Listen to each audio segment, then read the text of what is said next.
আসসালামু আলাইকুম। আমি নীলা চলে এসেছি আজকে মজার ডাল ভর্তা নিয়ে। ভর্তা তো সবাই খান, তবে এইভাবে কে কে খাইছেন আমাকে জানাবেন।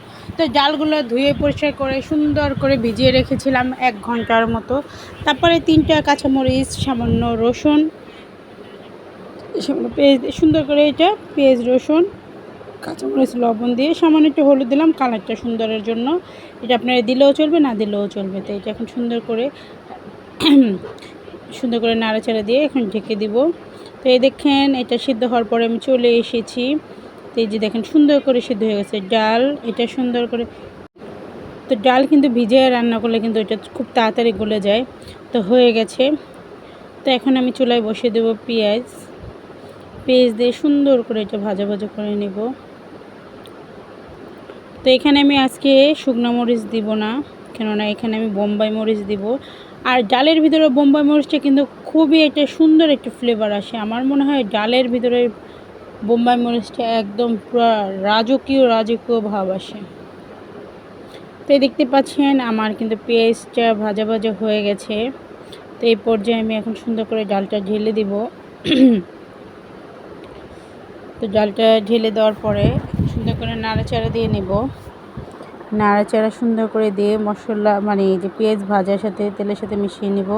তো এই পর্যায়ে আমি যেটা করব, এই যে এই বোম্বাই মরিচটা দিয়ে দেবো ছোটো ছোটো পিস করে। আর বোম্বাই মরিচের ঘ্রাণটা যা মাশাআল্লাহ অনেক সুন্দর, এই ঘ্রাণেই তো আপনার খিদা লাগিয়ে যাবো গা। তো এই বোম্বাই মরিচ দিয়ে দিলাম। এখন আবার একটু সুন্দর করে একটু নাড়াচাড়া দিয়ে নেব। তো এই পর্যায়ে আমি যেটা করব, একটা ছেঁচুনি নিব। ছেঁচুনি নিয়ে সুন্দর করে এটারে দেখেন আমার এটা কিন্তু এটা সুন্দর করে হয়ে গেছে। এই যে এই পর্যায়ে আপনার আস্ত যে রসুনগুলো আছে, কাঁচামরিচ আছে, এটা সুন্দর করে মিশানোর জন্য এই পর্যায়ে কিন্তু আমি চুলা অফ করে দিয়েছি। চুলাটা যে গরমের তাপ আছে তাতেই কিন্তু হয়ে যাবে। তো এখানে সুন্দর করে এটা নাড়াচাড়া দিয়ে সুন্দর করে ঘোটা দিবেন। যাই হোক যে যা বলেন।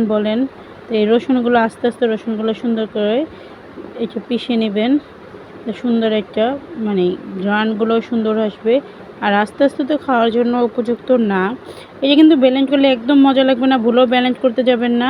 হাত দিয়েও করতে পারেন। তো আমি গরম না, হাত দিয়ে করতে গেলে একটু ঠান্ডা করতে হবে, সেই জন্য আমি গরমই করে নিলাম। তো রসুন কাঁচামরিচ এগুলো খুব সুন্দর করে মাখানো হয়ে গেছে। তো এই পর্যায়ে আমি তুলে নিব। এই দেখতেই পাচ্ছেন। এখন আমি একটু সরিষা তেল দিয়ে দেবো, কারণ এটার ভিতরে যদি সরিষা তেলের ঘ্রাণ না আসে তাহলে আর কিসের ভর্তার ভিতরে তো একটু সরিষা তেলের ঘ্রাণ থাকতেই হবে। তো এই পর্যায়ে এখন সুন্দর করে এটা চামচ দিয়ে মাখিয়ে নিব। আর ভর্তাটা এত মজা হয়েছে কি বলবো রে ভাই। তো দেখেন সবাই এরকম কে খাইছেন জানি না, তবে আমি এটা দেখছি কক্সবাজারের নাকি স্পেশাল ভর্তা।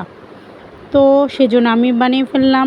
টাটা বাই বাই, সবাই ভালো থাকবেন, সুস্থ থাকবেন। আর কে বানায় খাইছেন, বানায় খাওয়ার পর আমার কমেন্টে জানাবেন। Bye bye.